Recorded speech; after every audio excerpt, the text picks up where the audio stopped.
Hey folks, before we get into today's wonderful episode with Party Nails, wanted to let you know that I have a new holiday smooth jazz album under the name Très Magnifique, and it's called Let It Blow. It's got 5 standards, 1 new original song. You can get that at TreyMagnifique.com. It's on a 10-inch vinyl, which is really nice. And also, I'm performing in Los Angeles on December 4th, Boston December 6th, New York City December 7th, and you can get tickets for those shows. They're also smooth jazz holiday shows at TreyMagnifique.com as well.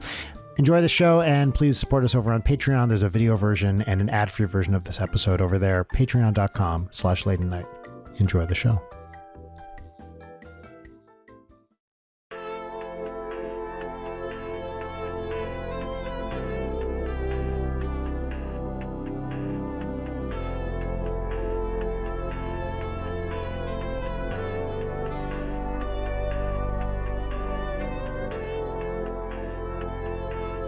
Wait, Leighton, you grew up in the South. Mm-hmm. Do you know people that went to, like, charm school Cotillion or debutante class? Oh, or I'm sure I did, but I didn't really talk to people, so I wouldn't super know. But it was like a thing. It's not certainly too a far thing. from you, right? I guess, yeah. I mean, do you imagine that every girl who grows up in the South has to go and like learn how to? Not has to go, but at least knows people who do.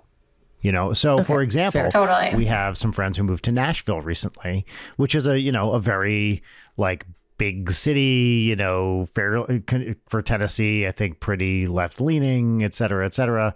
And he was just saying that, yeah, you know, a bunch of the girls in my kids' school are going to this kind of class where they have to dress up and blah, blah, blah, that sort of thing. Yeah. It just sounds like a bad time. I had a hard enough time, like on the occasions that I had to go to church. The idea of it being a class, especially like this is an extracurricular. Well, and you have to dress up. It's like, you know, knee length dresses. There was something equivalent for the boys too, where they had to wear ties to this thing, and it was outside of school. It was like a separate community deal. Wow. Yeah. Yeah, that sounds sucks. really stressful. I was going to say it's like instead of like guitar lessons or something, you're like learning how to be a pre-prince or a pre-princess. Yeah. Walk straight. Yeah. The walk around with the book on your head kind of thing. Right. Well, in lieu of cotillion, what sort of extracurricular activities were you up to as a kid? I tried to be into drama, and I wasn't like not into it, but definitely was a little like it was really dramatic. And I felt like I was like, everybody ends up dating like who they're dating in the play, but we're 15, and it just felt really silly.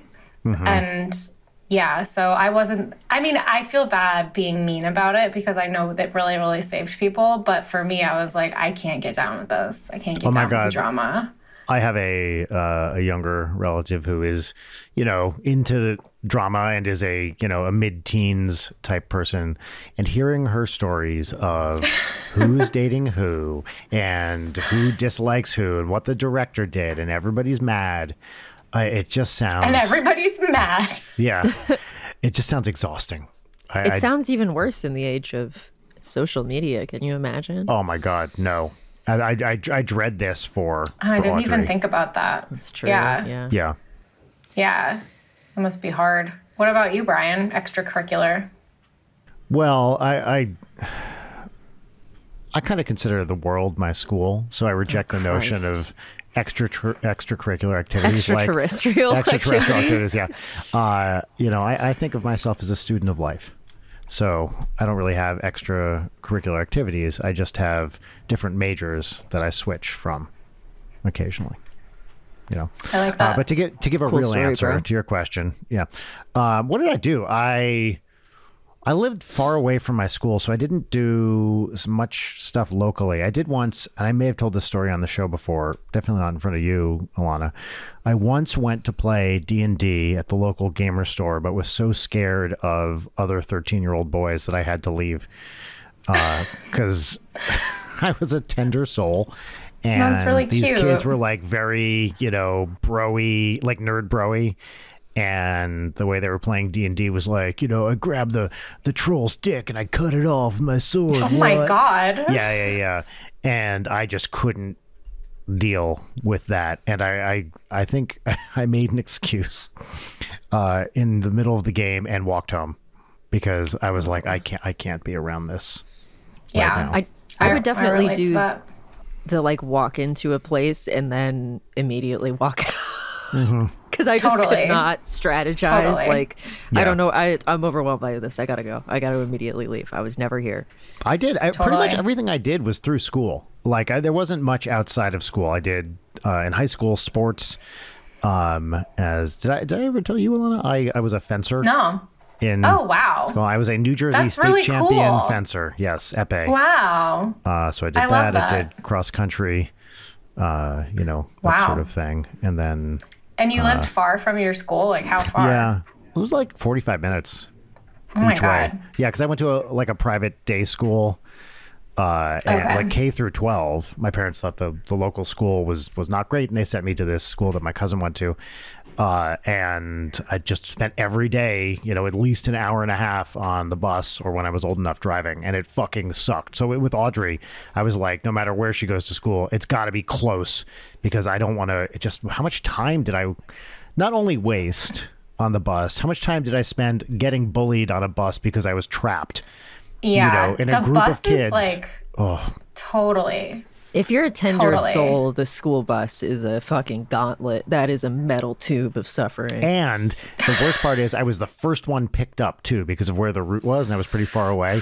So I was just sitting there, my Brian. little kindergarten self, as older No. children got on the bus and looked at me and then said awful things, and then that got Every better day. as I got older because once Was I was it old full enough, I started K-12 taking on it one out bus? on the younger kids.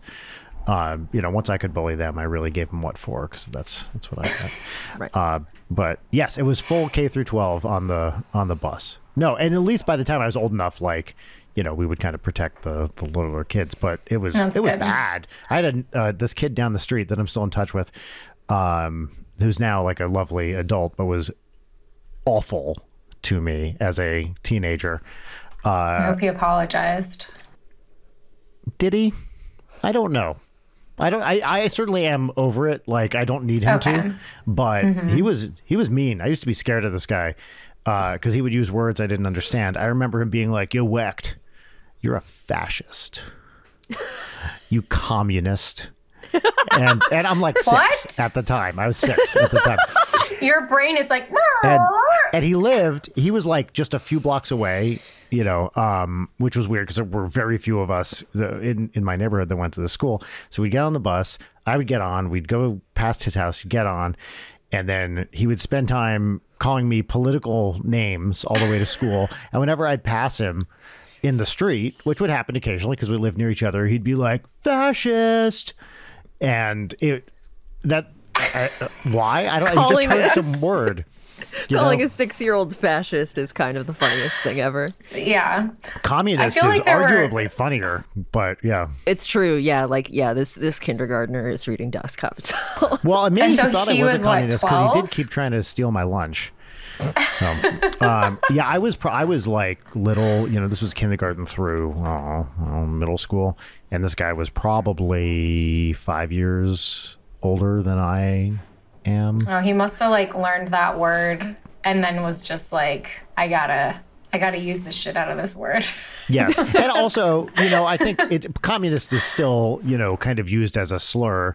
Especially this guy he's not like some right winger or anything. And certainly at 11, nobody what the fuck does that even mean at that age?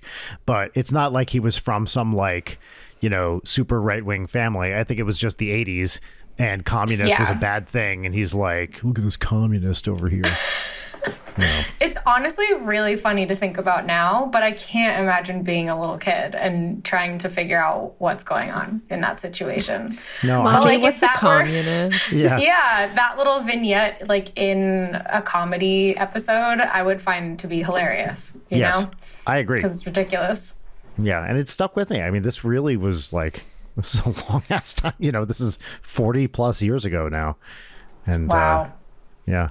What are Yeah. the insults that you hear from your school-aged child that kids are calling each other these days? That she calls me? I mean, Yeah. I know what those are, but Well, Alana does. Okay, so you know what? We're going to introduce the show. Hold on, because there's context here. Everybody, this is Late Night with Brian Wecht. My name is Brian Wecht. Over here we have Leighton Gray. hi, I was a kindergarten communist. Mystery guest. No. Who are you? Hi, my name's Party Nails / my real name's Alana. So I whatever you forgot feel to- like calling me. I forgot to ask. It's okay if we call you Alana on the show. Oh yeah, Okay, for cool. sure, Yeah, for sure. Cool. Yeah, you guys know my Yes. name, but if you ever forget it and you end up calling me Party Nails, I'll be flattered. And Alana, you are a second-time guest on the show. You were on Yeah. once, which is how we met, actually, through Jarek, Yeah. I believe, years Yes. ago now, probably 3-ish years ago. I think so. Yeah. But since then, you and I have seen each other several times in various contexts. Mm-hmm. We've done a couple of musical things together. Yeah, we recorded you. We can talk about Yep. that in a moment. Okay. And also, you have occasionally babysat / watched / experienced my child, who thinks you are the coolest person in the world. Besides Leighton. Because Yeah, well, actually, No, I was please. going to say we spend about half the time talking about Leighton for sure. You know? Oh my god. The two of you, she just quells over both of you. Like I texted Alana this once. Alana was over here watching Audrey, and Rachel and I were out, and then we came home, and Alana left, and Audrey was like danced around the room going, I love her, I love her, I love her, I love her, I love her. Like she just, it's very cute. That's Yeah. adorable. Yeah. I But always she feel thinks- great after we hang too.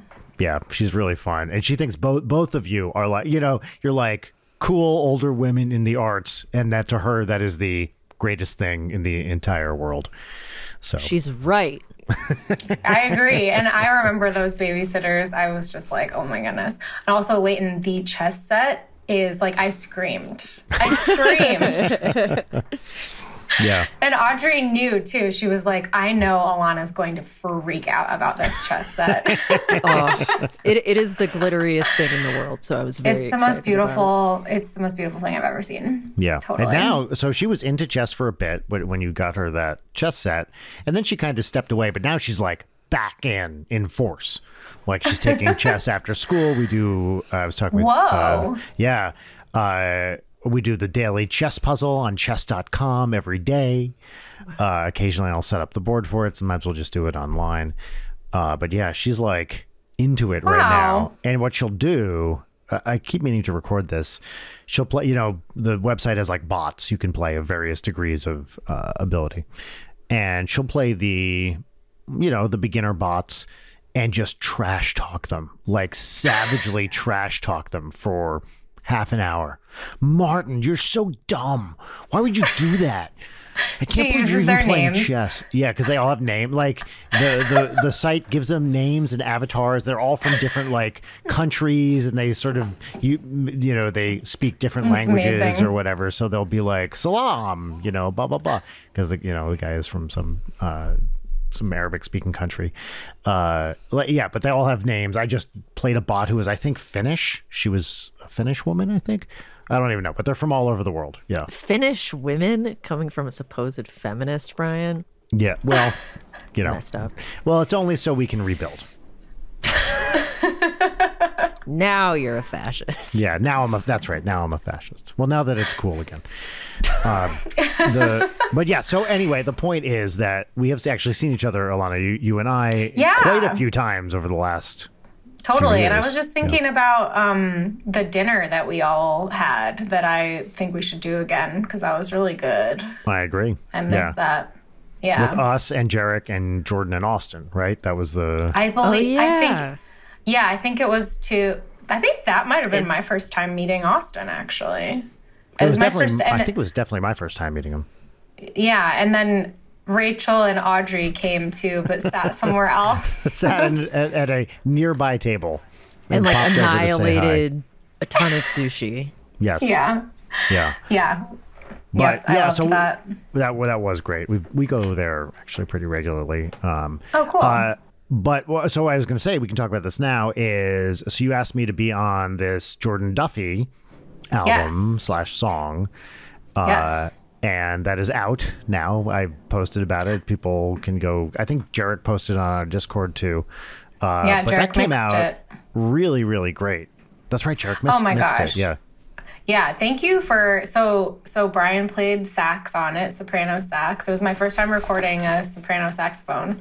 And we had who did we have? We had Jordan, myself, my dog Snoopy, and Austin. I think was in the studio.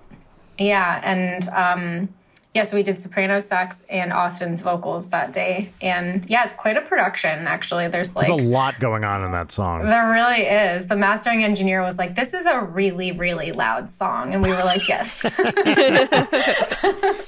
There's live drums, there's synthesizers, bass, guitar, saxophone, 2 different voices. And you brought it to the next level. So thank you so much. I know Jordan's so grateful. Yeah. No, she's the best. Please. Well, I was going to say, Leighton, we had to remove Snoopy from the recording room because the saxophone was so moving to him that he couldn't stop singing along. Oh, baby. You know. It was really funny. Okay, sax related. So I've been dealing with a guy will come right outside my apartment and play saxophone. And he's been doing this for a months. while. Yeah. For a very long time. And it's extremely loud. And he's very, very bad. He's not playing songs. He's like improvising. And is he practicing or is he just like playing? Practicing. And it doesn't follow. It sounds bad. horrible. And he especially will come on the weekends really consistently and do it. And so I'm sick of the soundtrack to my weekends listening to him being really bad. I had a really early morning meeting this morning for my corpo job. And I was like, all right, between now and when we got to record, I'm going to go back to sleep. And I was like in the little half asleep phase. And I heard someone playing saxophone. And I was like, wow, this is really good. Did the guy figure it out? And as I became conscious, I realized there's a new Actually, there is either a new saxophone guy or the guy who's really bad at saxophone made a deal with a genie and is a maestro now. I'm so confused. Why is this where people come to play their saxes? Well, you know how it works, right? Once someone finds a good place to play the saxophone, like other saxophonists, it's a mating call. Yeah, that's right. They kind of clue into it, and then they start showing up, and then it starts It's an exponential thing, so it starts spiraling pretty fast. It's like a sax orchestra. Yeah, sort of. Yeah, and congeals. I want to encourage people that it takes a long time to get good at a thing. Just not these people. Just not directly in front of my fucking apartment. I don't want to see you doing this. I don't want to put a face to the shitty sax that I just have to hear.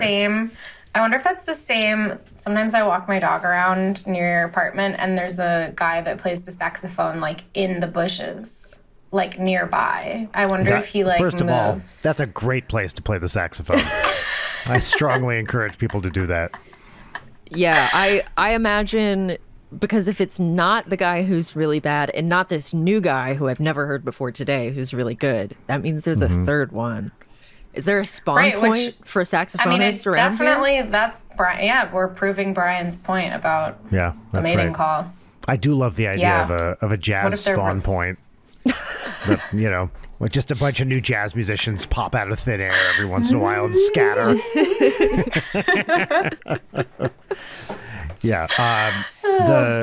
I wonder if it's like, they can't practice in their apartment, so they go outside, or they're just going. Yeah. Have you ever done the idea of just bringing an instrument to a public space and sitting down and just starting to play? I would never do that in a million years. It is, I said, you walk around and sometimes you see like, there's a piano in the public place. Oh and my people God. No. sit down and play. Are you? Thank you. Are you fucking kidding me? No way. Yeah, no, it makes me so deeply angry. And I think it's like, it's okay if it's like children, and I'm like, Sure, good for you. sure. Like, you've been practicing, and like we can all be proud of you and stuff. And then it's another thing, like if you are genuinely busking, Right, of course, But then that's this a different in between, yeah, this in between, I just like no. There, I used to work in Silver Lake, and I think there still is a public piano there, like. It's called like the Silver Lake Square or something. It's where like the Silver Lake Farmers Market is. I once bought a T-shirt there, and I still love the T-shirt, but the piano is still a horrible memory because I was working in food service, so I was like so angry at everything, you know, like after every shift, and I would walk past the public piano and I'd be like, who would do such a thing? Well, and every once in a while, yeah. I don't. First of all, the pianos are usually pieces of shit because they're out in public and people abuse them, so they sound terrible. They're not They're like tuned. rained on. Yeah, exactly. Like they're not well kept, but whatever. You know, maybe that's part of what it's supposed to be. It just deteriorates over time. Whatever. Totally. But the idea of sitting down and just like playing something, and I, you know, you and I, we perform for a living in public. This is part of our job. It's not like I or you are averse to public performance. No, quite far from it. I want it. Yeah. I don't want to inflict it. I think this is the difference. I don't want to inflict it on people who might not want it. Yeah, people who didn't pay to come here to see you. Yeah, because often you're like, it's like, you're welcome, everyone who didn't ask for this. You're welcome. And then the people who sit down and like shred. Sometimes you get these people who sit down. They're just like, you know, going crazy on this thing. And I'm just like, it's great you can do that, but why? Why here? Why here? Yeah, why right now? I don't know. Maybe they're gonna. I was in the studio the other day with a band, and they were talking about Guitar Center, and one of the girls was like, she was like, so many people think they're gonna get discovered at the Guitar Center in Hollywood. It's just not gonna happen, bro. Do they really? There's just like this. Like, I mean, I haven't spent that much time there because last time I was there, it was a little tricky. But yeah, they were just talking about like the pedals area and just like the shredders going on in the pedals area. And it's like impossible to buy a pedal because everybody's trying to get discovered. And I just thought that was so funny. You don't have to elaborate on a little tricky. But I feel like you just dropped a bomb in the conversation that we have to ask about. Tell me what happened at Guitar Center. So I got a patch bay for my studio, which basically like allows, it's like, you know, a patch bay basically takes, it's like you think about the early, just for any listener who's unfamiliar with audio, like back in the day, every phone was a patch bay. You call the operator and you say, hey, connect me to this other thing. And then they would do that. So in an audio studio, you can connect all of your gear to one patch bay so that you can then do different things with signals and not have to unplug the back of all of this stuff. And so you need a lot of cabling to do it. And I went to Guitar Center to get the cabling I didn't have. And I was going back and forth with one of the people who, because everybody, like, in order to buy anything, like, somebody needs to like be your person. You can't just like there's not somebody at every register, that's basically. Right, yeah. So like this dude was being my person and we were chatting and yeah, it seemed like everything was fine. I'm buying patch cables. It's like one of the nerdiest things you could be buying besides like literally like electronic components, you know? And anyway, I was kind of like, cool. So I think I dodged a bullet here. And then I got up to the cash register and he asked for my email address. And I gave him my email address, which has Party Nails in it. And he goes, oh, do you do nails? And I was like, do I look like I do nails? I'm spending like $400 on cables.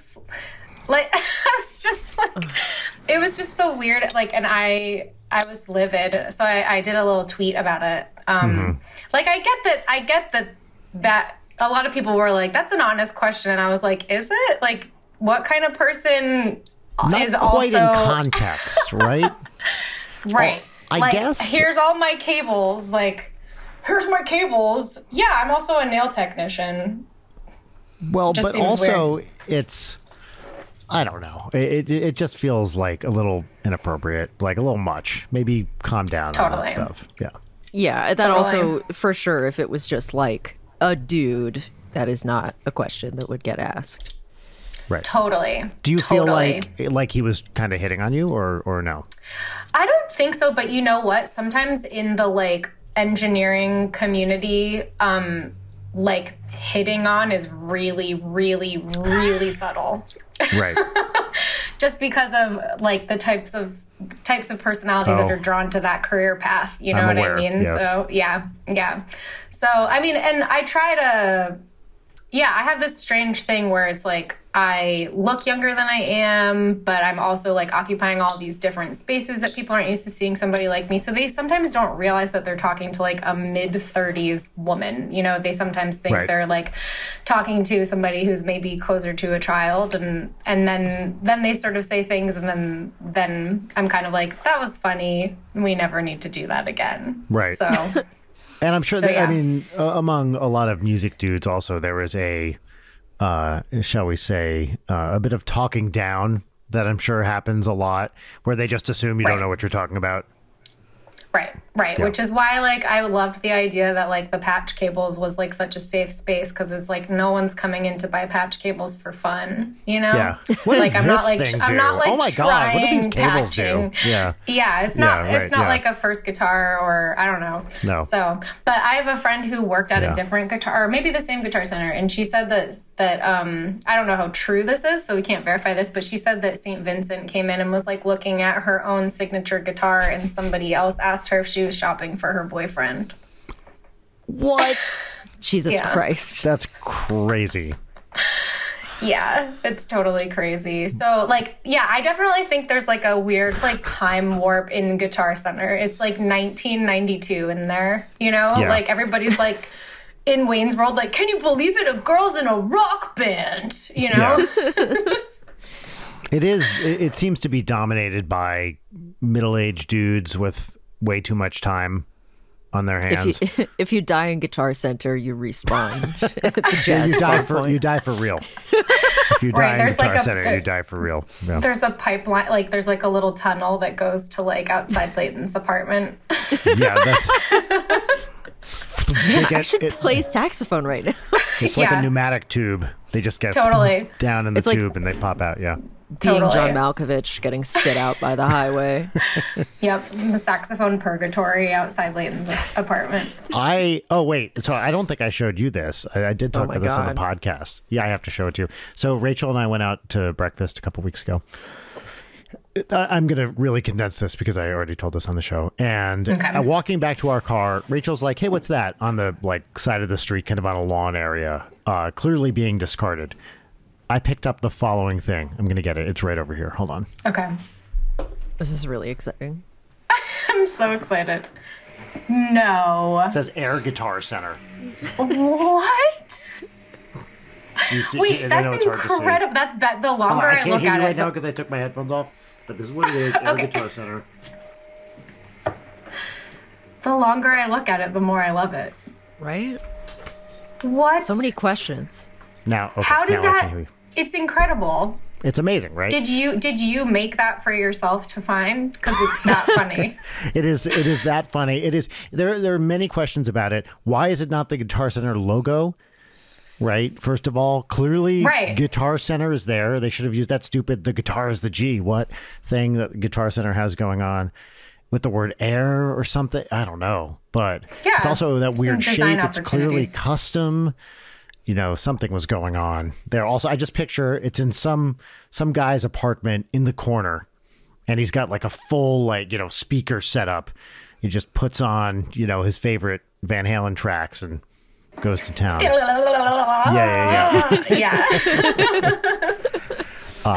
Layton, what's your Guitar Center experience, if any? I have been inside of that Hollywood Guitar Center once, and it was to buy this shitty Focusrite USB audio when we started this podcast. Nice. And I was you did in that there at the Hollywood Guitar Center? I did, yeah. Look at you. Wow. I parked, and this is like right when COVID's kicking. I was in there 20 minutes. I had parked on the street. By the time that I got out, I had to have gotten the ticket within like 2 minutes of me walking outside. No. It was amazing because it was like, 11:02 or something, and I was on the wrong side because I didn't think I was going to be in Guitar Center that long. And somebody in that time waiting came to pounce. So like when nothing bad happens in the Guitar Center, something bad still happens. Yeah. It's the aura. Yeah, exactly. I was bummed to see Sam Ash closing, though. Yeah. You know, they all. Yeah, I think they're all out of business now. I don't know for sure, but I think there was like like they kind of have slowly been becoming the same thing. Yeah, I guess. It was definitely some private equity bought them all and then ran them into the ground, kind of. Right. Kind of thing. Right. And basically, I think Guitar Center's and there's Sweetwater too. Right, but they don't have retail stores, do they? Right. No, they do weirdly have secondhand, which I don't understand how that works. I've never I don't know bought if it's that. just I don't know if it's an online marketplace like Reverb or if there's inventory storage. I don't understand it, but they do all seem to be related. Yeah. Leighton, do you know Sweetwater? Is that? Yeah. Yeah, okay. I've bought like the pedals. That's how I get most of my candy, is by buying gear on Sweetwater. Right. You get like I two always forget Tootsie about Rolls. that. And then, then I get something and I'm like, oh my God, they give me candy. And then I'm like, oh, right, they give everybody candy. Yeah, exactly. Yeah. Here's the thing I don't understand about this side of the music industry. How much negotiating can you do? Like, I feel like every once in a while you talk to the right person at Guitar Center or Sweetwater and they're like, yeah, I can give you 20% off. And you're like, what? Is this something I should be pursuing all the time? You know, because when you're buying gear, shit's expensive and there's a markup. And sometimes you just talk to the right person and because they know you're a pro, or occasionally we have fans reach out that say, hey, I work at blah, blah, blah. I can get you a discount. How negotiable? Well, I never take fans up on this because I don't want to Right. Have a strange relationship. It just feels like, you know, I don't know. I don't want to, I don't want to put anybody out. And I also don't want to owe anyone a favor, you know, for this sort of thing. Totally. If it's like a, you know, if like a, you know, Moog reaches out and they're like, hey, you know, we see you use our stuff. We can give you a, you know, professional discount. Great. No problem. Right. But I'm not going to take a fan up on that. That's But how totally negotiable wise. is this stuff? Like when you buy gear, do you ever try to talk them down? I don't, but now that you're mentioning this, I have a friend who, when I was interested in, it's called a groove box. It's basically like a tabletop synth beat maker thing. I ended up selling it, but is it like a rhythm arranger type Yeah, thing? yeah. Okay. It was a Roland MC707, Yeah. and it was cool. I just never used it, but I remember my friend and I were researching it together, and he just called a friend of his who works at a Guitar Center, and they sold me the floor version for a fraction of the price, and I was like, that just never would have occurred to I mean, I guess I don't have somebody working on the floor at a Guitar Center, so that's why it wouldn't occur to me.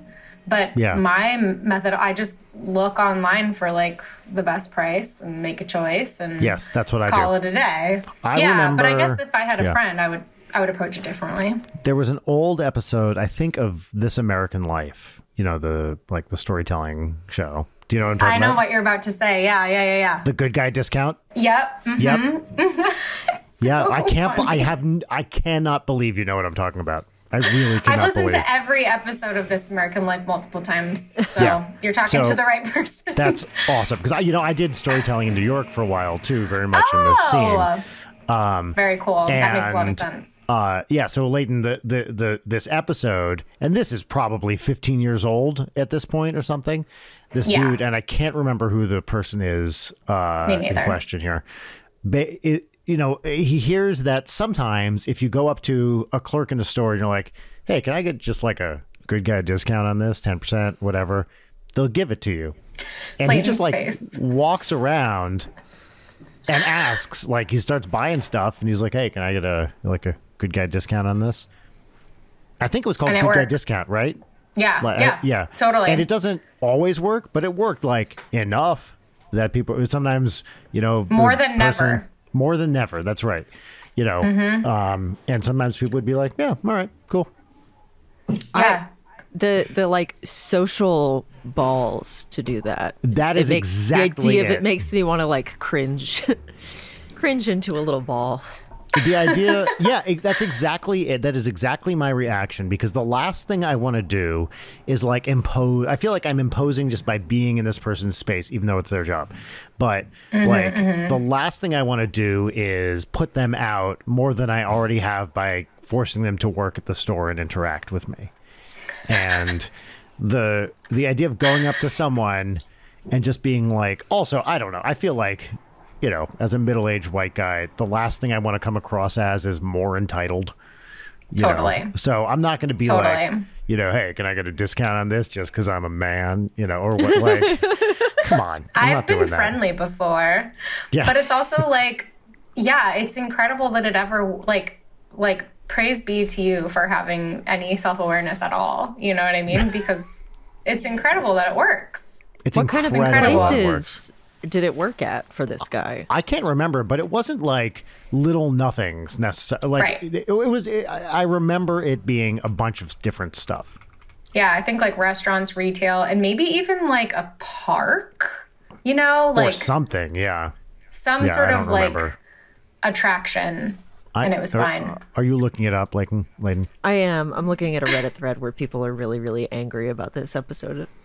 And that it's irresponsible to encourage people to ask for discounts. I kind of agree with that. Yeah. Like, I would, if I was out with a friend and they did this, I would be fucking mortified. Yeah. I'd be like, I don't know this person. Do not give them a discount. I would work counter to the thing they're asking for. Charge them extra.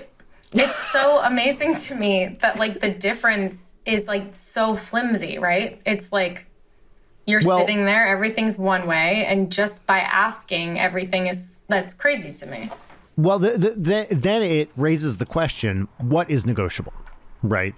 When you're out, which is where we started. And in some parts of the world, everything is negotiable. Like, that's kind of how retail works. That's not the case in this country for most things, but maybe more is negotiable than we realize. Right. Yeah. Yeah, and I'll never find out because I would rather drop dead than suggest out of nowhere that I receive a discount. To me, the worst thing in the world is buying a car. And I've done this as an adult a very small number of times, but we're probably about to do it again because I think we're going to get an electric car. Cool. I know you're a big Elon fan, so I can see why you'd want to get a Tesla. I want to get a Cybertruck, and I'm going to wrap it in Elon's face. Just That's get kind of repeat. It is very me. And then go into like a Crash 1996 type sexual fantasy fulfillment with the Elon wrapped Cybertruck. Yeah, that's right. Well, you know, the mouths would not just be two-dimensional, if you know what I'm saying. Right. It's a whole like a sex thing. doll car. Yeah. Yes, a sex car. That's right. An incredibly fuckable Cybertruck. Yeah. Well, some of them are. Some of them are really hot. Yeah. Yeah. I was going to say we pass Cybertrucks a lot, right? Because we live in LA, as you do. And the other day we were driving and Audrey goes, you know, I think I actually like Cybertrucks. Is that okay? Wow. Like, you I don't care what you like. Like, you can think they look cool. So you kicked her out, right? Yeah, I don't know. Yeah, she's still there. She's on the curb. She's on the street somewhere looking at Cybertrucks, but it's kind of not my problem anymore. Totally, that's worth it. Yeah. Yeah. Totally. Did I tell you sweet of her. about the influencer house? Maybe I shouldn't talk about this. I'm going to say this real quick. Will we get in trouble with the influencers? Okay. Well, okay. All I'm going to say is that we were walking the other day, not too far from our place, and this dude in a house with a gold Cybertruck in the driveway was recording a video where he was like, this house has been on the market for a long time. It's really expensive and it's fucking stupid. Wow. And for, they spent years building it. It went on the market. No one bought it. Every time we passed, we're like, who the fuck would buy this house? It's like way overpriced and it's dumb. Miraculously, about 2 weeks ago, we pass it. The for sale sign is down and a guy next to this Cybertruck is recording a video. He's walking backwards into the house, and he's got a cameraman following him. And this dude is going, yeah, so I just got this great new place. I'm going to use it as kind of a mentorship zone for like people who want to learn how to be influencers. So I'm really going to kind of, make sure that this is where I develop new talent in the field. And he's walking like backwards into the house and like gesturing at it. And it's got like it's got big windows all over. And there's like borderline Jeff Koons pieces, like stationed throughout it, and like the tackiest, worst shit imaginable. It was so funny. And 100, I was walking with Audrey, and I was like, okay, I really don't think this guy bought the house. He's there for like a week tops. And sure enough, any trace of this person is gone. And we just got like a filming notice in our, everyone in the neighborhood got it. That I think they're just renting it out like week to week. Wow. It's like a mirage. Yeah. That is so weird. But she said she also saw this guy, Audrey did, driving in his car down the street as like his cameraman is like walking next to him. What have we come to? Yeah. Well, at least Audrey gets to experience in real life how obnoxious influencers are, and maybe that'll every day guide her away from every morning. The she does that she enjoys. When I wake her up and I say, "Good morning, Audrey. I'm an influencer. Please wake up." We're live with Audrey waking up right now. Oh my God! Yeah, can you imagine? I mean, I think that happens a lot.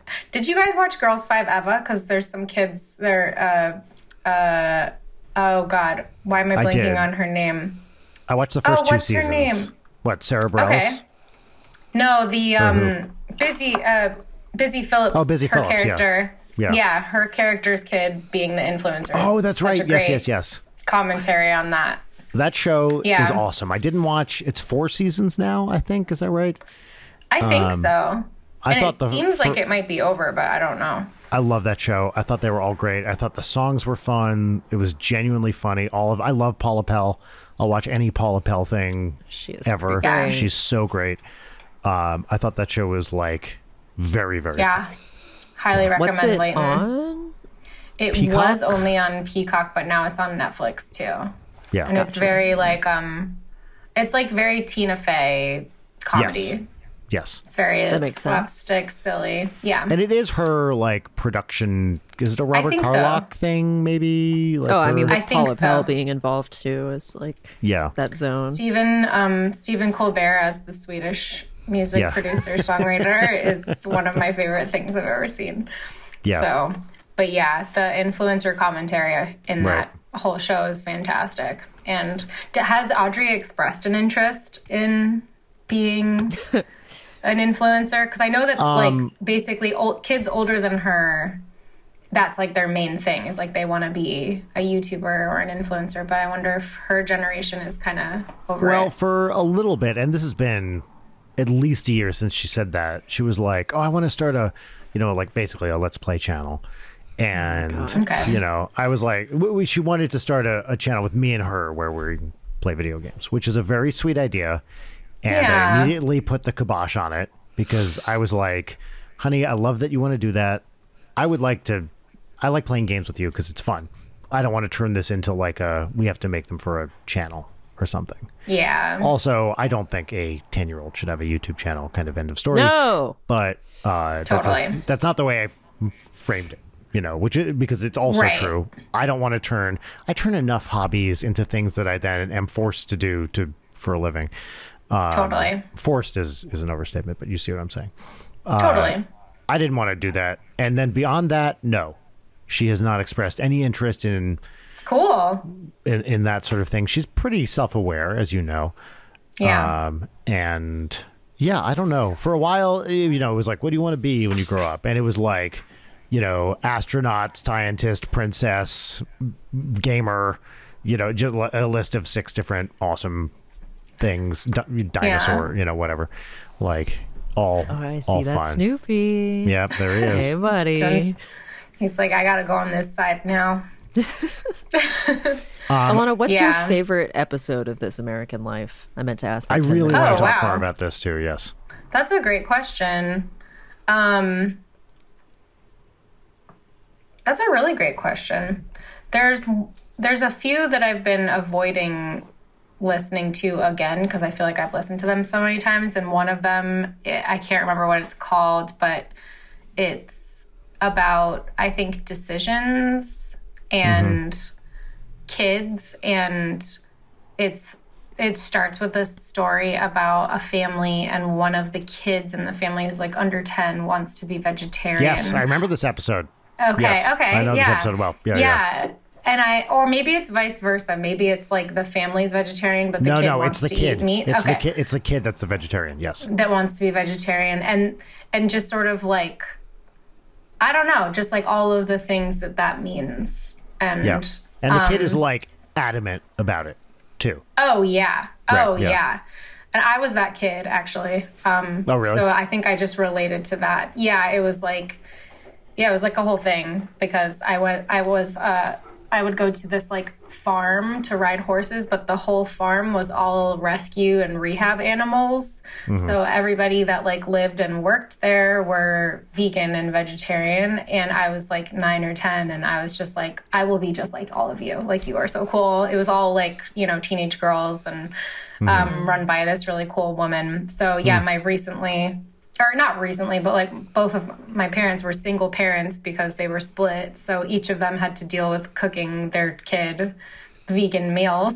Oh, you were vegan as a So- kid. I tried for Yeah. a little while for sure. So, but I really liked that episode. And there's another episode, and this is not enough detail, Leighton, I'm sorry, but there's another episode that talks about like, it's like 2 schools the same year, but one is a private school and one, or maybe they're both public schools and one's inner city and like all low income kids, and the other one is less low income kids, but they have the same curriculum and like same city, and just like they kind of go through the different journeys of all of those kids and their viewpoints on like just kind of like mobility throughout the city and stuff. Yeah, I just really like, everybody likes Ira Glass, but he is such a great host, and all of their story, they're like, the people that they invite onto the show are really great too. I'm a huge David Sedaris fan, and that's where he got his start. So, Yeah. I can't listen to the political ones though, because it makes me like really anxious. So those are the only ones I haven't listened to. I used to listen religiously to that. The other classic episode is the Peter Pan episode about it's called Fiasco, I believe, about I think a community theater production of Peter Pan in which every single fucking thing that could go wrong happens. And it's very funny. I haven't listened to this in a long time, but it's very funny. But so I took storytelling classes in New York. Actually, Danny, NSP Danny, Oh. and I had the same storytelling teacher, although we were not exactly in the same class. But I think I started That's cool. because he recommended it. Wow. And I had it's still going. I started a storytelling show, a science storytelling show. Wow. In New York, that's still going as a podcast live show thing. Wow. Very called cool. The Story Collider. I haven't done it in a long time. I had to leave for reasons that I won't go into, but suffice it to say, I needed to make a decision for my mental and emotional health to not be a target, and left this organization, but they're still going strong. Cool. And yeah. Yeah, I want to hear that story one day. I will tell you, it's hard. It's hard for me to tell because I did not want to leave, but I felt like I had to, for my own well-being. Talk Yeah. about Yeah. making decisions. It's hard, especially as the founder of a thing, to be like, Yeah. well, I feel like I'm not welcome here anymore, so I'm gonna step out. Actually, Leighton, Yeah. I need to talk to you about something later. Fair enough, understand. But I want to hear, Alana, you have a new album. I do. out. Thanks Yeah, for and I wanna hear all inviting about me this. here to talk about it. Of course, yeah. Well, yeah. So it's called Pillow Talk, and it's called Pillow Talk because I named my phone Pillow Talk, like, how you can name your device. Yep. And I just figured, like, we all probably named our phone but it turned out that every time No. my phone got connected to something, people were like, "What is Pillow Talk? What is going on?" Wait, and I don't know why. Do you have a phone name? No. I do. It's like Leighton's Galaxy Flip. Oh, Is yours no. Dave Mustaine's phone? No, Danny changed my name in his phone to Dave Mustaine because it was a bit in an NSP video where I was going to call him. So he supposedly gets a call from Dave Mustaine in this video. And Got it. I called him, so he changed it so that it would come up as Dave Mustaine when I called him. And it stayed Well, that what's way your for a phone while. named? My phone name. So my phone name is currently Maestro Fabulous because I always loved the character Mr. Fab. Now, I think I no longer like the Blues Brothers as a movie. And even when I was a kid, I didn't love it. I find that movie a bit hard to watch and sort of insufferable now. But there was one I haven't seen musician. it in a long time. And it's some people love it. The music's great. It has some of the all-time great musicians. I find it pretty self-indulgent and annoying now, but they get the band back together, and one of the band members, I think he's a guitarist, is named Mr. Fabulous, and I always love Mr. Fabulous. So I have what I've done. My first phone I ever got was Mr. Fabulous, and then I've upgraded the title every time I get a new phone. So it was Doctor. Then it was Professor Fabulous. Professor I learned in Fabulous. Germany. I don't want to distract from your album, but I am going to ramble for Oh, another no. 45 But he is. minutes. This is great. This is great. In Germany and maybe other places, you can be, if you have like a joint appointment in different departments, you can be professor. So if you were like a professor of math and a professor of physics, you can be Professor Gray. Right. I want to do that. So, right. Or if you're not a professor in one department, but you are in that department, you can be Dr. Professor. Ooh. Right. Dr. Professor. I Isn't love that great? that. You can also be Doctor if you have 2 doctorates because it's Germany. Presumably, you could be Doctor, you know, If you and so on. manage to figure that out. Yeah. Yes. But One day. So anyway, for a while it was Professor Fabulous, and then I forget what the other incarnations were, but we're currently up to Maestro because I felt like that was I like that. Maestro's step on great. it. Good. Yeah. Yeah, So now- I don't know how to change it back. Mm-hmm. I don't know anything now. I feel I like don't know. my Pillow Talk kind of Pillow wins, Talk's pretty though. great. Yeah, definitely. Pillow It's better Talk's than pretty mine. cool. Yeah. Well, no, I don't think it's better. I think it's It's two just different different. worlds. Yeah. Yeah, exactly. Apples But and anyway, oranges. your album. Well, it's called Pillow Talk because, like, just the idea of, like, this sort of, like, omnipresent, like, my phone is omnipresent. That's why I named it Pillow Talk. It's sort of intimate, but it's also this thing that I'm talking to all the time. And I just kind of liked the idea of playing with the concept of Pillow Talk, but also, I don't know, like, to me, like, that my phone is the Pillow Talk, you know? But then when I listened to this group of songs, it made me think of that too. And then I did a photo shoot involving, like, it was this great place, actually. It's you can rent out this space and there's a room that's totally pink and has like a fuzzy pink bed on it. And Oh, is this is it a Pure Space thing? Yes. Yes, I know Yes. exactly the place Yes. you're talking about. I see it They're come up on really Pure Space. intense. Yeah. Yes. They're like, when you arrive, they're like, don't touch anything. And you're like, okay, I thought I was paying money to be here. But, Yeah. and you are, and also they're allowed to care, you know, but we did this a lot of times, like, a photo will really help me understand what something sounds like, which I feel like you can probably, like, NSP is very, like, visual too, you know? So yeah, it just kind of like that, the name just stuck because of this photo that we took of me, like, pretending to talk on the phone on a bed.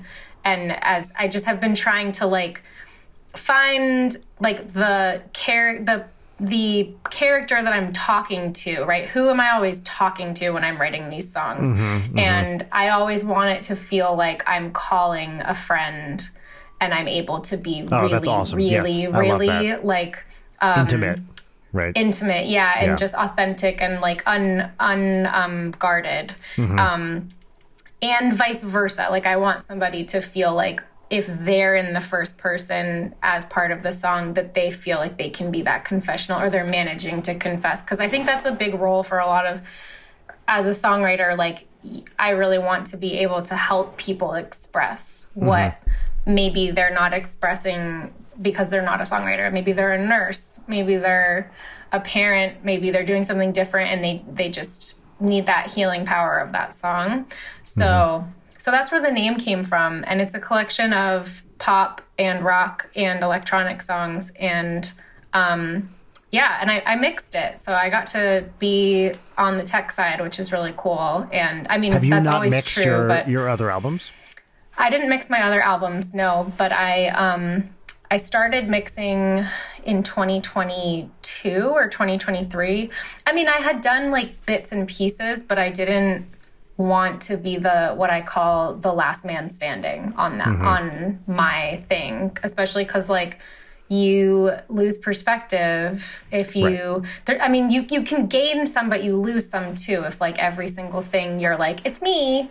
But something about this particular group of songs, like as I was working on them, I just had this like weird little like voice in my head that was like, you have to mix this like this. I could just hear how I wanted each sound to like sit. And so, yeah, it was a little bit involved initially, for sure, to just like, it's a skill just like anything else. So how long are you willing to sit in the chair and like really, really be discerning about whether or not you achieved what you meant to achieve? So hard. And mixing is hard enough as it is. Like, it's... Yeah. I don't know. I have no idea how to do it. I've never even tried. But it feels like a dark art.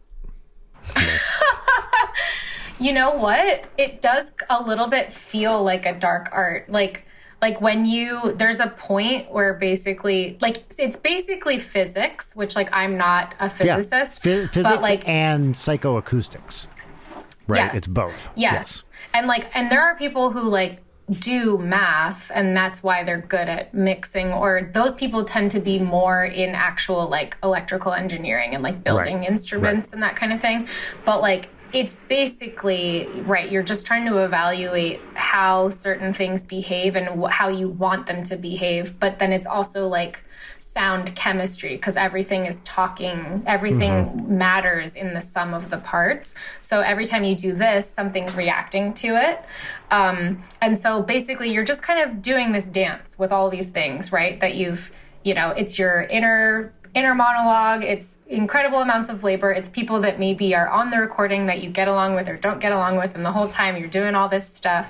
And then at some point it comes into balance and you feel like a god. You're like, what? Like, it's this incredible, and it does feel like the dark arts, like you're saying, Brian. Yeah, it's really fascinating. I always fascinating. find with mixes, and again, I don't do it myself, it's like looking at yourself in a mirror, because you know the flaws in the song and the recording, and they're going to stand out to you no matter what. And you truly have no idea what other people are going to hear. And you'll sit down and you'll listen to it, and you'll be like, oh my God, like I can't believe this fucking thing is sticking out like this. And then you play it for someone else, and it did not even occur to them that that was a big part of the song, or that it was a mistake or notable or whatever. They're just like, yeah, it was good. Totally. And they're like, what? Yeah. Yeah, the experience has made me hear my earlier mix, like not my mixing, but my releases differently. Yeah.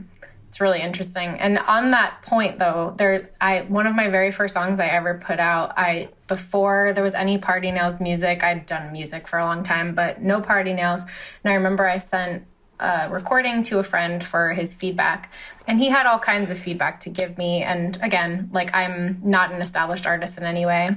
And then like 4 or 5 months later, I put out that exact recording, and that same friend reached out to me and was like, whatever you did, it sounds so much better. And I was like, I didn't do anything. That's and I thought that was just like, it's just really stuck with me. It's like it's like a little vignette I share with younger artists a lot, because it's like, you're the one that has to live with all this, and like the sheen of like cover art and it being on Spotify and all that stuff like really adds a lot. It doesn't mean that you shouldn't have quality control. It doesn't mean that you should not care. No. It's just like, yeah, the whole picture matters. Yeah, it is a famous actor trick too. I think Pacino was just talking about this on Marc Maron, where you're in a scene, the director pulls you out and they're like, hey, it's really not working for me. Try it like this. And you don't want to do it. And you're like, yes, great idea. And you do exactly the same thing you were doing. And then the director's like, oh my God, that's it. You fucking nailed it. Great job. Wait, that really happens? Actors, Rachel is an actor. Mm-hmm. And she's like, oh yeah, all the time. You just agree to the director. You're like, yes, I love that. And sometimes you genuinely do it, but sometimes you really don't want to because you think you're doing it right, and you just agree, and then you do whatever the fuck you were doing, and they're like, I mean, I'm sure sometimes if it's really noticeable, if they're like, hey, I think you should do a British accent, and you don't, or whatever. Right. If it's a very clear note, maybe that's one thing. Or if it's like, maybe try with like 10% more intensity, it's like, they're not going to fucking know. It's like, okay, sure. Yeah. It's really, I love Leighton's chair. Oh, no. Sorry, I saw her licking the floor and got very worried about what was there. Mm-hmm. She was trying to get into my laundry basket, actually. Which part of the floor? Is it like by the door? Yeah. That actually, I've licked that part of your floor too. It's really makes sense. It's really tasty. Good. Yeah, that's some good floor. But yeah, here she is, that floor licker, and she's got her tongue out. I guess you can do like a makeup swatch. Oh, yeah. A little freak. Anyway, apologies. All good. So with this one, I forget, Alana, how much is instrumentally you versus other people playing? That's a great question. I have a couple of collaborators across the album, and so all the synths are me, all the singing is me, most of the bass and the guitar is me, with some very important exceptions. So my friend Vixen goes by Vixen's Diary on socials. She plays like with huge artists. She plays with Halsey. She's an incredible guitar player, like Shredder. By the way, I think Halsey should tour with someone named Otzi. I think that would be a winner of a fucking tour. It's a really good idea. Yeah, Halsey and Otzi. Yeah. That kind of goes with her latest album, actually, because she's impersonating. Really? Yeah. Vixen's like just, I think, probably one of the best musicians I've ever met. Actually, just like somehow is virtuosic, but also incredibly emotive and capable of all of these different genres. So she replaced a lot of my guitar parts on probably half of the album. And somebody I never met played bass on the opening song, which is also a huge exception because I love playing bass and I usually play bass on all the songs, but it was a COVID production. So as me and my co-producer for that song were going back and forth, he was in a pod with a studio, and one of his studio friends just like got this incredible bass line, and I was like, there's no way I'm not including that. It's so incredible. That's great. Yeah. And there's also some drumming from the woman that tours with me on drums. So that's cool. And I recorded those too, which is cool too. At your place. At my place, yeah. Yeah, and I'm trying to think too to like, yeah, there's some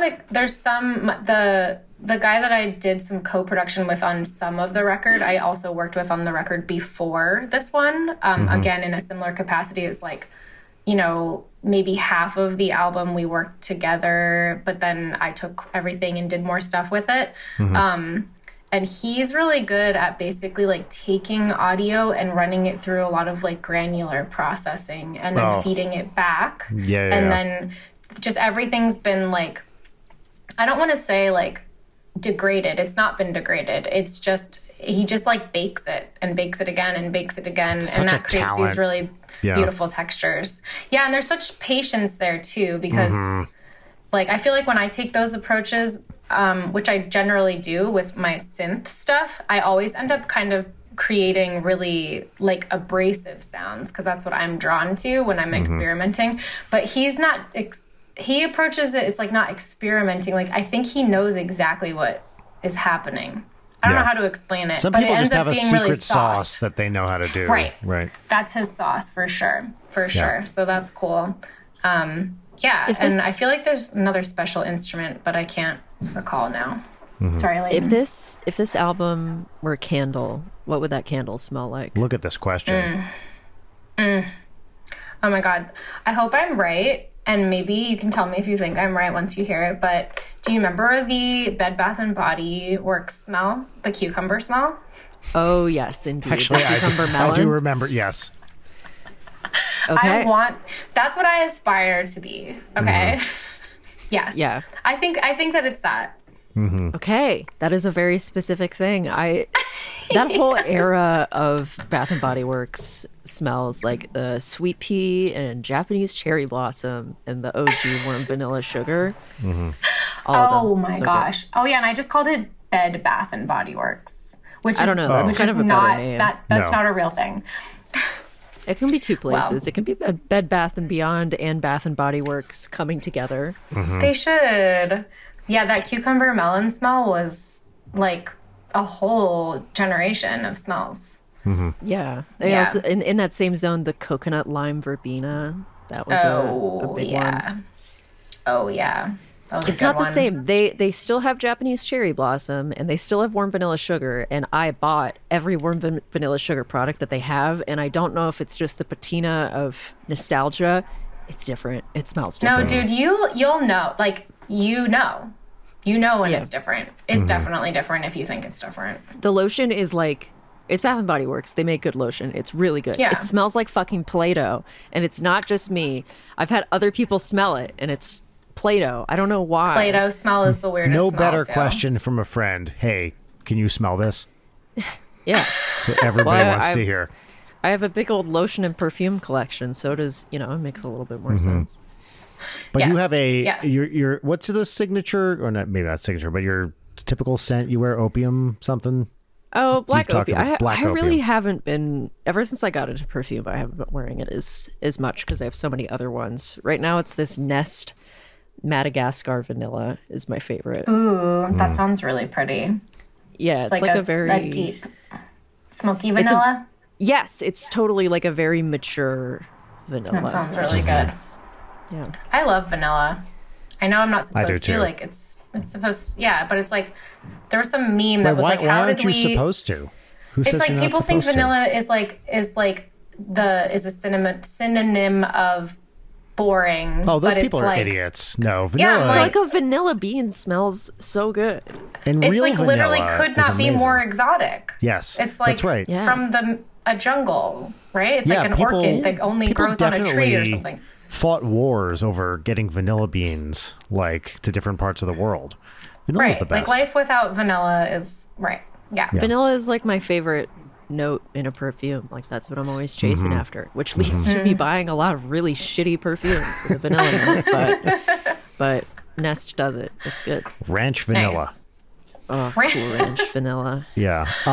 Do you think, Alana, with this album, was your? I want to hear, like, from a songwriting perspective or music theory, what just in Yeah. general. What was anything different on purpose from Yeah. your previous albums? Totally. That's a great question. Yeah, there's only one song on this album that I wrote with other people, like intentionally. So like when I first moved to LA in 2014, which is crazy to think about, I moved here because I wanted to be a songwriter. And so to do that, it's about quantity. So you just go into all of these like rooms to write songs. But since I could sing, I was also being encouraged to be an artist because I just thought like, cool, it's nice that I can do this. But I was really encouraged to be an artist and I was really reluctant to do that. So So basically there was sort of like this gray area time where I was being Party Nails, but I wasn't really like, I don't know, like it took a couple of years for me to realize like, oh, I don't like writing songs with other people as much as I like really honing my craft on my own. And I don't necessarily dislike it. It's just that like you really dislike writing with other people. It's just that there really is only so much time in the day. So like if you are also having to work a job and you're also playing shows and you're also being an artist in all these other ways, and then you're also trying to do all these songwriting sessions, and then you're also missing this one thing, right? Which is like, what am I actually trying to say? I had to create space for me to do that. So that took a couple of years. And it's present across my other albums. Like there are songs where I'm the only songwriter on them. But this album really felt that way from the very beginning. And every step of the way, there were opportunities for me to make it a different album. And I chose not to. Like there in the past, I would have included productions by other people, but I just thought it was really important based on the information that I was being given by my team and like any fans that are still around, that I put something into the world that is unequivocally my writing, my production, my everything, so that there couldn't be a caveat of like, except this other song. Right. You know? So like the song where I have co-writers is totally my production, and it's me and my friend Emma Curtin just screaming about being dramatic and using drama as an acronym for something. So it's like this very empowered thing. And I mean, I wish I didn't have to be this like rigid about what roles I'm playing. It's just like, we just live in a sexist world. So it's like, if I were a dude, like it wouldn't be a problem to have all these collaborators because people would be like, you're a genius.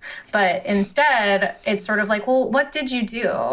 I'm just like, okay, fine. I'll just have everything. done. The answer is everything. Yes. Right. And so it may not always be this way, but it's been a wonderful, I'm really, really glad to have done it this way. Yes. So yeah. I think that's great. I mean, because also a lot of the most prominent female artists out there, certainly not all of them, but they do have these, well, like any prominent artist, the teams are like excessively large, right? If you're a pop star, almost none of them are one-stop shops. Like they're totally. I mean, it takes a village. Yeah, absolutely. So to actually do it like pretty much all by yourself is impressive. I mean, I can't do that shit. Like I don't know how to have produce or record or mix or any of that stuff you did. Like that's thanks. It's all very I did burn impressive. out. Yeah. Thank you. Yeah, I definitely slept for all of September once I handed in the masters. It's quite a bit. From beginning to end, how long did it take you to put the album together?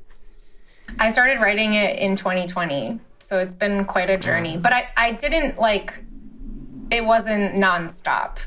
So one of the things that is different about this album too is that I'm releasing it on a record label as opposed to totally self-released. I've never done that. Yeah.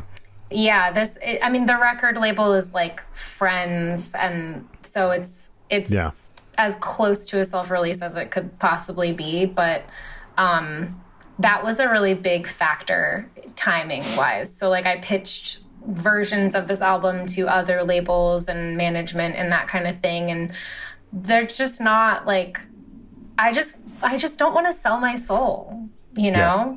So I didn't. So I had to wait until there was a situation that made more sense.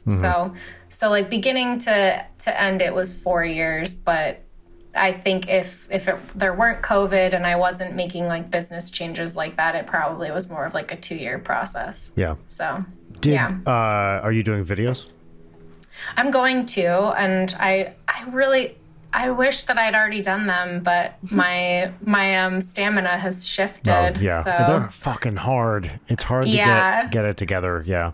I came up with what I would have drama stand for as an acronym. Oh, yeah. Tell me. Don't read any more anime fan fiction. Honestly, that's exactly what we said in our song too. Yeah, that's how our song goes. Yeah, great minds. So All right, we I should agree. move on to segments. Our first segment is our pop culture recommendation segment. So this is the segment where you get to talk about a thing you've been enjoying recently. Could be a book, a movie, a video game, music, whatever it is. Culture both high and low. And the name of this segment is What's Poppin'? And the theme song, which I wrote myself, goes here. What's poppin'? What's poppin'? All right. Great. Now, we could, I'll ask you the question. I like to ask this question. I asked you before, I bet, and I'm going to ask you again. Now, do you remember the theme song to What's Poppin'? Great. So, if you did remember it, what would you think your opinion of it would be? That it's brilliant, and I love it. Well, thank you. Thank you very much. I accept negative opinions, too. That's fine. I don't take them personally. I don't have one. No, yeah, that's I only fine. have glowing reviews. Great, perfect. Well, I mixed it myself. There you go. I know. All 5 seconds of it. Layden, what's poppin'? What's poppin' for me is this webcomic that I found called What Happens Next.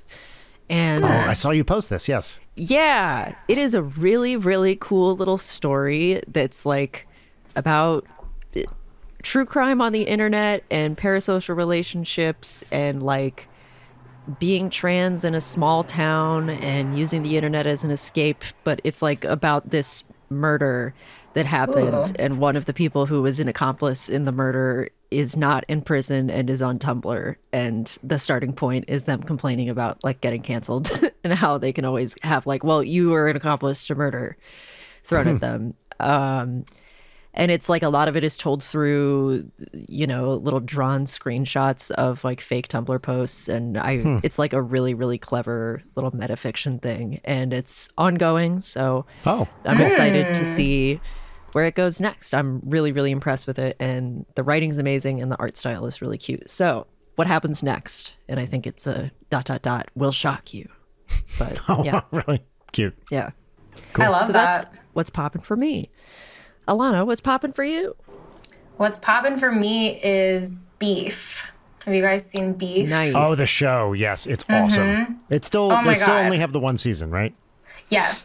And I just finished it last night. Isn't And it great? I was like truly kind of like, I don't get it. It's not doing it for me. And then suddenly I was like, oh, I get it. Like, Yes, I agree with you. That's how I felt too.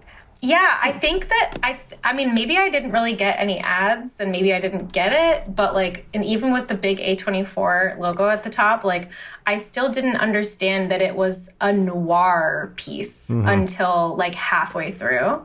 And then once I understood that, it was like my whole life flashed before my eyes and I suddenly realized how brilliant the whole thing had been. The slow burn, the dread. And that was what initially was turning me off, actually, was how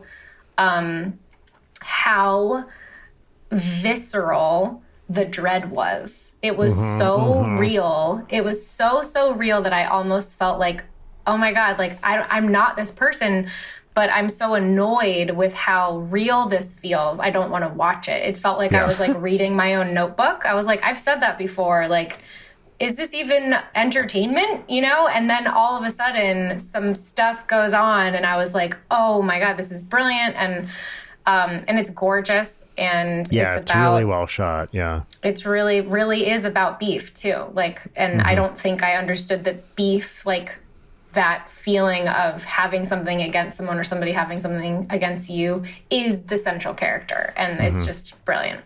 Yeah, So. I thought I agree with you. I thought it was awesome. Really well acted. Ali Wong and Steven Yeun, both incredible. And just, I love both of them individually as actors. Although I've seen more Steven Yeun stuff than Ali Wong. I'm the opposite. I don't know if I've ever, I mean, I'm sure I have seen him and not realized, but he was brilliant. Absolutely Yeah, he's brilliant. amazing in this. And she's so great. This woman who has like essentially everything but is fucking miserable and Totally. angry. She's Oh my God. so mad. Yeah. It's just And I didn't realize what a brilliant actor she is. And I didn't either because I didn't really know. I'd seen her do comedy stuff, but never as an actor. Totally. She's so good in it. Oh my God. Oh my God. It's, yeah, just every, yeah, I am so happy to have a modern noir piece. And they do talk a lot about Asian heritage, but that's not what the show is about. And so their whole, I mean, I'm a big fan of Ali Wong, and I read her book, and her whole thing is just like visibility and like sort of just being like, it's not like these things about being Asian aren't supposed to be tokenized. We're everywhere. So like, why aren't we everywhere? And I really feel like she wasn't a producer on this, I don't think, but I do really feel like that vision was brought forward in this series, which is really, really cool too, to just have a whole cast like that. Yeah. I have a different thing to pop about, but if I saw another noir thing I really liked recently called Bad Monkey with, I haven't seen that. It's on Apple and it's Vince Vaughn. And I thought I've heard of. It's a Carl Hyacin, based on a Carl Hyacin book. I thought it was really fun. I liked it a lot. Yeah. I'll check that out. Yeah. Thanks for the rec. Sure. Of course. Brian, So what's poppin'? What's popping for me is also a TV show. It's Shrinking on Apple TV, starring, who is in this? Jason Segel, Harrison Ford. Oh, yeah. Harrison Ford, Jessica Williams, just a bunch of fantastic actors. Really fun, kind of sweet. It's very funny. Jason Segel is now dad mode. Jason Segel. And so the three actors I mentioned are all therapists, and they have a practice together, and it's about their relationships with each other and other people in their lives. I really like it a lot. Recurring characters, Heidi Gardner's in it a bunch. Michael Urie, who I think was in Ugly Betty. Just some really fun actors. It's this bright, very kind of pastel-y California. I think it's great. Rachel and I have been watching it together. I saw the first season, second season just came out. Is it a comedy? Basically, yeah. Okay. Yeah, it is essentially sort of dramedy, but definitely 80% comedy, 20% drama. But like, real shit happens to people and they respond to it. But it's also very funny. I think it's great. I'm sure people who know, I'm sure therapists are endlessly bothered by it, but whatever, it's true, Is Jason Segel the therapist in it, or he's one of? So he and Harrison Ford and Jessica Williams are all therapists. Oh, interesting. Yeah, and Harrison Ford is like the older guy in the practice who is actually, I don't know if he's ever done like a regular TV thing before. He's a grumpy old man, essentially. Oh, and he's dating, or in the first season starts dating and then ends up in the second season with Wendy Malick, who is just a legend and is so great. She's the best. And it's fun to watch the two of them together, because she's this very she's a doctor on the show and gives zero fucks. It's just very real and honest and funny. I love it. I think it's great. Nice. Is this nice. Apple TV? Apple TV, yeah, whatever it is. Okay. Yeah. Neat. Yep. Well, that's what's popping for this week. And now it's time for our second and final segment, which is 3 parts gratitude exercise, 1 part petty grousing, and the name of the segment is Peaches and Lemons. And the theme song goes right here. Mm-hmm. Peaches and Lemons. Peaches and Lemons. What a terrible theme song. I'm right here. I can hear you. No, he can't. We'll each start with a lemon, which is a thing that's, It wouldn't be Late Night with Brian Wecht if Leighton didn't repeatedly gaslight me. And I just immediately say, yes, that makes sense. Yeah, he's learning. My new thing that I've been doing to Rachel, which she really doesn't like, is she'll say something and I'll go, yes, dear. Jesus. Okay, dear. Whatever you want, dear. I can't imagine why. Yeah. So we'll each start with a lemon, which is a minor bummer or annoyance. Basically something that bums you out for 10 minutes. I'll go first with my lemon. Mm-hmm. My lemon is that, as we spoke about before we started recording, with my broken bones and the metal in them now, I was warned that when it starts to get colder, that the metal No. Contracts. Yeah. No. I'm starting to get that. No, you have We're not quite there yet, but metal foot contractions. I feel it's not good. I don't even know how to, like, I'm a writer. I don't know how to describe it. It just is uncomfortable. Oh, you got to keep them piggies warm. I know. That I'm is wearing wild. Uggs right now Yeah. to Good, try to good. mitigate. But yeah, that's my lemon. I'm a little worried about when it gets cold for real. Yeah. That is some trippy. That is trippy. Yeah. That's some Margaret Atwood. No, that's like some like Gattaca William Gibson. Yeah. Yeah. yeah. Whoa. It's very cyberpunk of me. Oh, that's right. Yes. You're pulling a reverse Gattaca. Don't they? Yeah. Right. Yeah. All right. Who has a lemon? I got a lemon. It's sure. not as sour as that one though. Okay. It's pet insurance is too expensive. Mm-hmm. Oh, Yeah. Yeah. it's good that you have What it. What does though. pet insurance cost? I actually don't have it, What does which it is cost? why I'm sad. Well, I got a quote and I guess it's $350 a month. Oh. Which seems insane to me. But my friend mentioned that his dog had like a very sudden health scare and like barely survived, and the bill was $14,000. Right. That's the thing is the bills are insane. Right, but the pet insurance covered it, so I was like, oh, I should probably get pet insurance. My dog is a mutt, so the chances that he has a similar health thing are low, but, you know, there's all kinds of stuff that can happen. Sure. And I was just sort of like, what? Like, that's Oh, $350 a month. not... Definitely ones What- that are cheaper than that. right? Okay, I'll do more pretty research, sure. but that I've made had me a- really sad. Yeah. I just feel like... It's tough.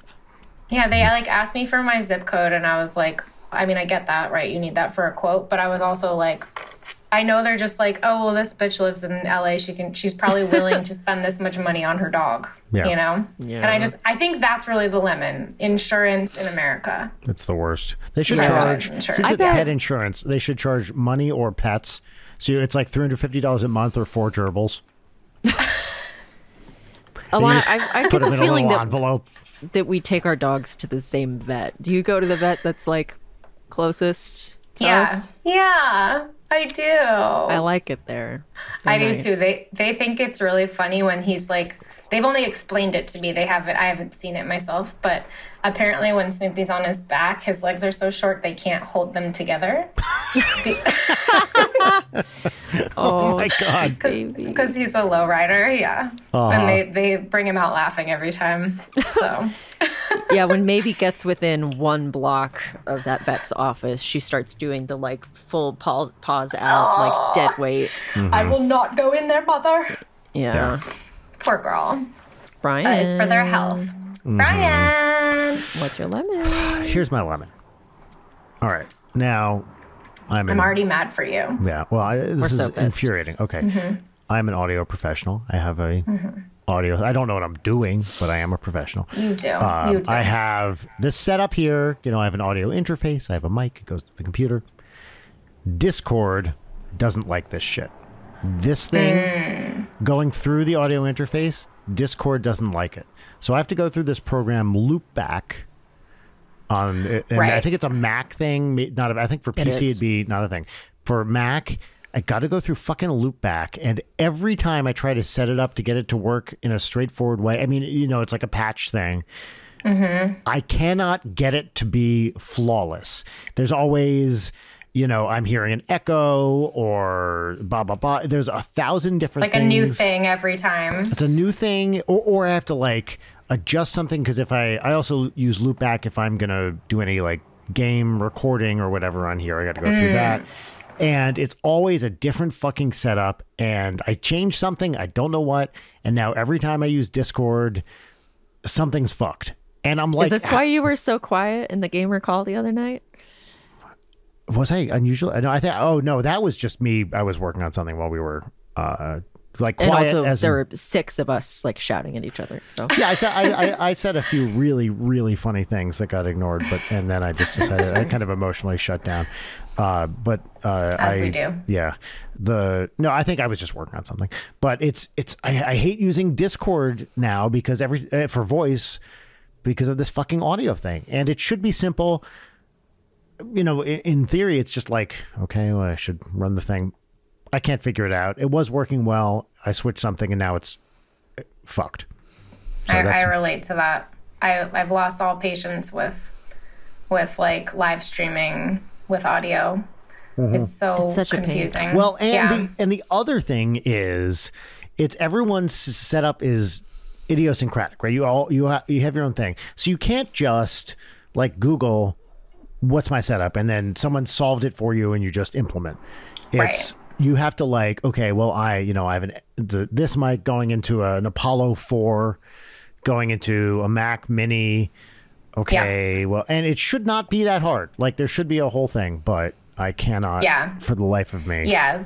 We need the 8.5 by 11 version of live stream audio. Yes. Truly. Which 100%. I think people thought they were doing with Streamlab. Oh wait, no, we're on Streamlabs right now. There's another one. This is StreamYard. StreamYard. Streamlabs is a pain.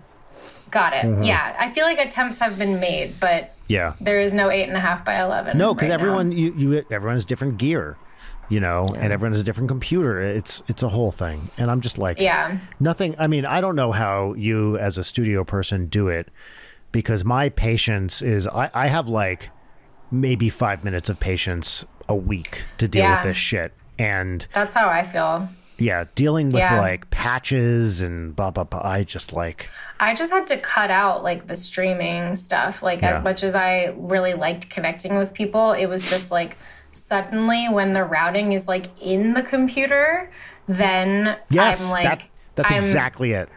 It's like it's gone, right? Like the kinetic, like troubleshooting is hard enough when you are holding two cables, but then when it's all in the computer, and then you're saying you're Googling, and then like your troubleshooting tab is over here, and then the thing that you're using is over here, and there's latency, and I'm just like, you know what?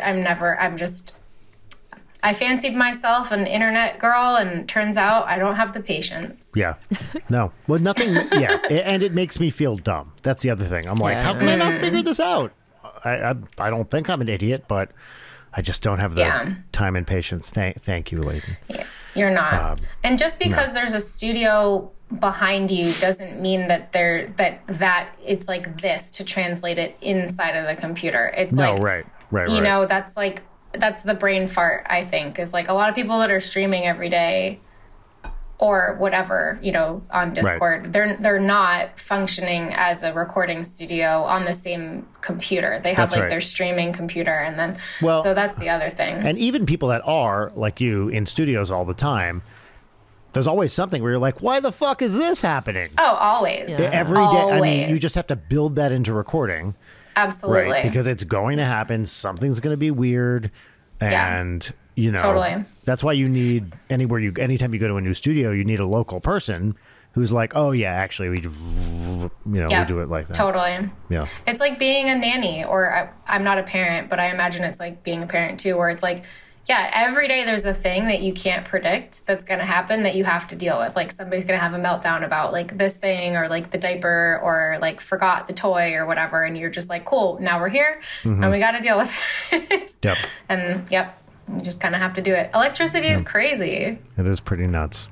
Yeah. That's so true. All right. It's time for each of us doing 3 peaches, and I will do mine first because they're short, because I wrote them very quickly before getting on this call. My first one is that after over a year of begging, I finally got Jory, our friend, to watch Oppenheimer, which I watched with him. Oh.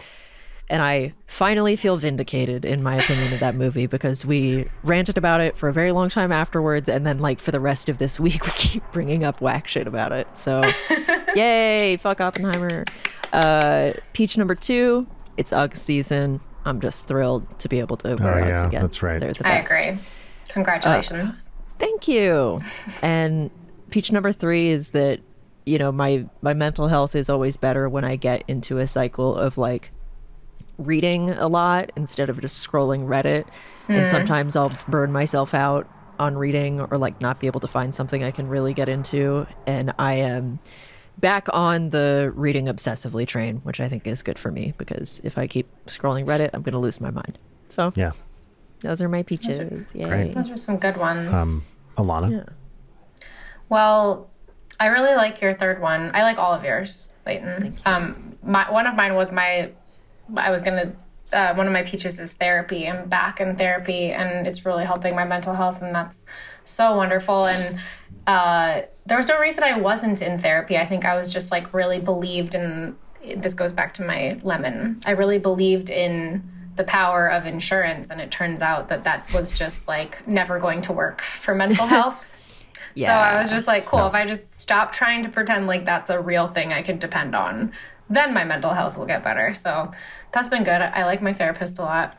Another peach of mine is being on this podcast with you guys. Wow. Thanks for having me. Yeah, it's nice to see you both. You too. Yeah. And then my third peach is getting to record so much music this year. Not just my own, but other people in the studio mixing. Jordan stuff and a couple other bands have been in there. And I just really like being in that role and watching people make art. It's really cool. I like being a cheerleader. Yeah, and Awesome. you are great in the studio. I love your space. It was, the one thing we did together there was just the vibes were amazing. It was really supportive and fun. Thanks, Brian. Yeah. That's the goal. Oh, you're welcome. That's the goal. Great. Wow.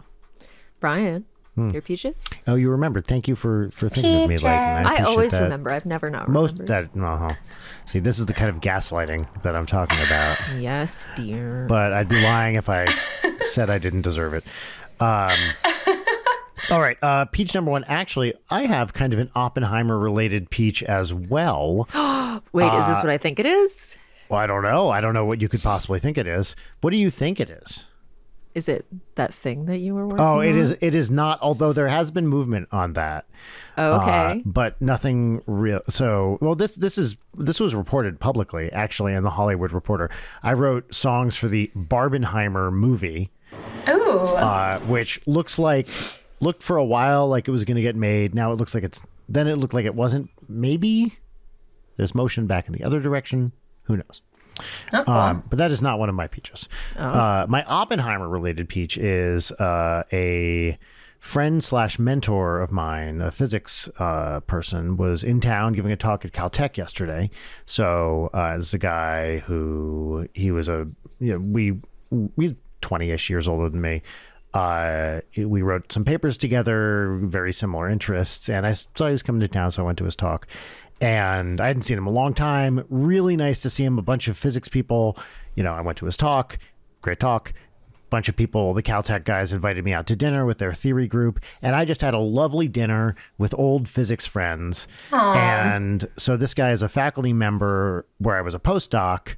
That's basically why I was his postdoc at this place, the Institute for Advanced Study in Princeton, where a bunch of Oppenheimer was filmed. So I was asking him, I was like, hey, what was it disruptive to have that filming there? And he's like, no, they were all very nice about it. But he was talking about, Oppenheimer was the director of this institute and what the institutional memory of Oppenheimer was there and how he was widely disliked by pretty much everybody. He was a really difficult person. Apparently, he used to do this thing where people would come in to give talks and he would read the paper ahead of time and sit in the front row and just like go after him really hard. He said Oppenheimer was not a good guy and was really mean to a lot of people. That's really interesting to hear. Yeah. I've gone back to, after watching Oppenheimer, I've gone back and have been trying to finish American Prometheus. It's just great that for a 3-hour movie, we picked all of the least interesting things about this guy's life to focus on for 3 fucking hours. Learned something about it. The thing with the, according to my friend, the thing with the apple, the poison in the apple, there's no evidence that happened. That's kind of made up. Yeah, well, I mean, part of it is that because Oppenheimer... But it's in the book. It's in the book. He admitted to his friends that he may or may not have done that, and it was enough of daddy's money. He was saying last night was he left a poisoned apple for his advisor, but it might have been like a metaphorical thing where he wrote like an angry letter or something. Very unclear. It's just offensive in the movie that it's like, this is important, and he threw it in the trash because Niels Bohr was going to eat it. Like, shut the fuck up. That didn't happen. Bohr famously was allergic to apples. All right, so that was peach one. It's nice to hang out with theoretical physicists. A couple of these guys are like some of the leading physicists in the world, and they were kind to invite me out. and the people from all over the world, who some of whom were at Caltech, some of whom were visiting, and it's just cool to talk to like a Japanese guy, a Russian guy, an Israeli guy. We're all just talking about physics and life. It's great. Yeah, I don't miss doing research. I miss hanging out with other scientists because they're all broadly interesting people. Yeah. All right. I get that. Peach number 2 is I am in the middle of a home repair. Our toilet broke, and I am fixing it myself. Oh. Thank you very much. Yes. And Where you belong. yeah. So I'm not a handy type person with this stuff. It seemed like a minor enough repair that I can accomplish it. And I went to an environment in which I am not naturally comfortable. That is to say, a hardware store today. And I bought, for the first time in my life, a toilet part. Wow. It's called a fill valve. Thank you very much. Don't mind if I do. And What is that? It is okay. So it is the part of the toilet that has a little like bob that comes up and stops when there's enough water Yeah. in the yeah. toilet. That thing. Cool. Yeah. Cool. Nice. So yeah, it's not. Yeah, you should be proud. Well, as I was explaining to Rachel the other day, and I started this thing, I was like, I'm pretty happy that I fixed the toilet. And then I was like, wait a minute, actually, I only got to the part of the repair where I've broken the thing for sure. I haven't actually fixed it yet. So fingers crossed. I think after this recording, I'm gonna go try to install this Nice. part, and we'll see what happens. But I Yeah, hope keep your us. toilet troubles resolve. I'm glad we have 2 toilets in our house because we'll see.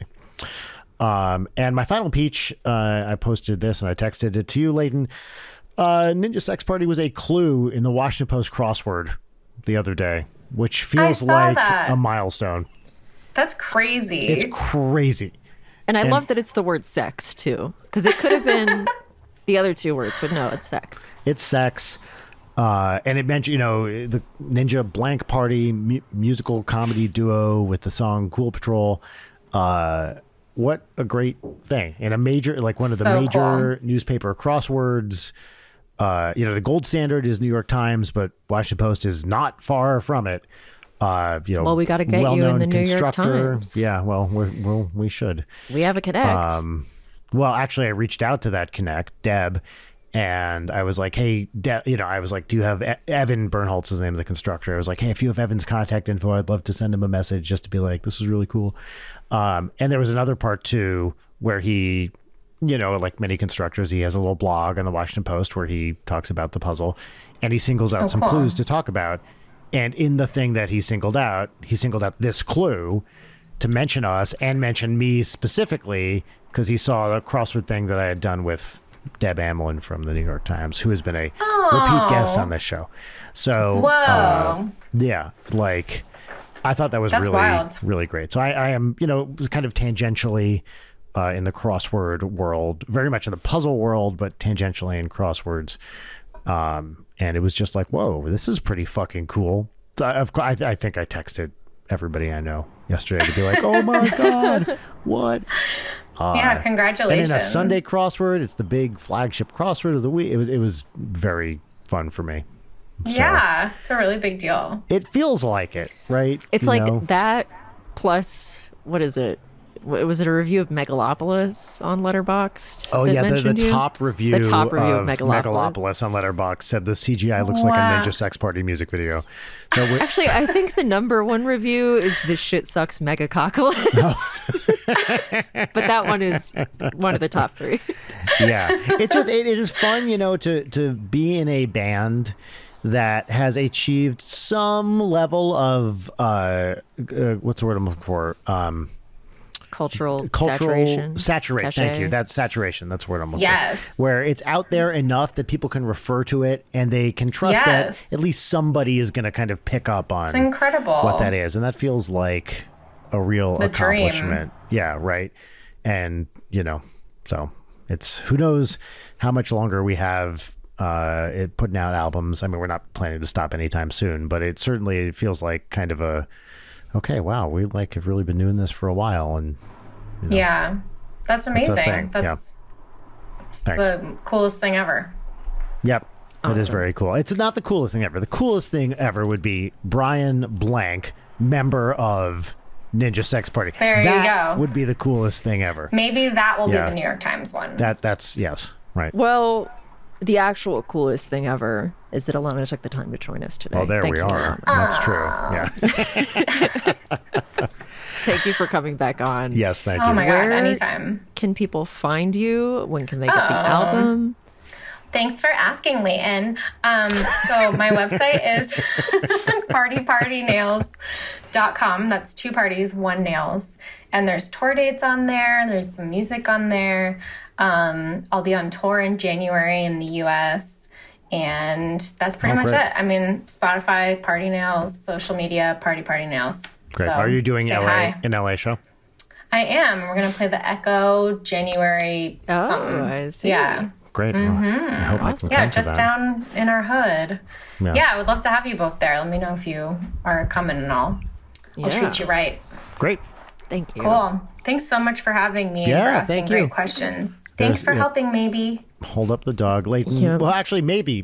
Do you have any final words of wisdom for our listeners / you? Yeah, really get in there. Yeah. You're all communists. Well, Can you back believe in it. that? She thinks that too. Yeah, I know. Well, I really need to talk to her about saying that kind of thing. yeah, you do. Yeah, she doesn't even know what she's saying, I don't think. No. I'm Typical, She doesn't know what that typical word fascist means. chihuahua. She didn't vote. All right, bye, everybody. Bye-bye. Bye, everybody. Leighton Night is produced by Brian Wecht and Leighton Gray. Sign up for our Patreon at patreon.com/Leighton Night. Follow us on Twitter at Leighton Night, on Instagram at Leighton_Night, or email us at leightonnight@gmail.com.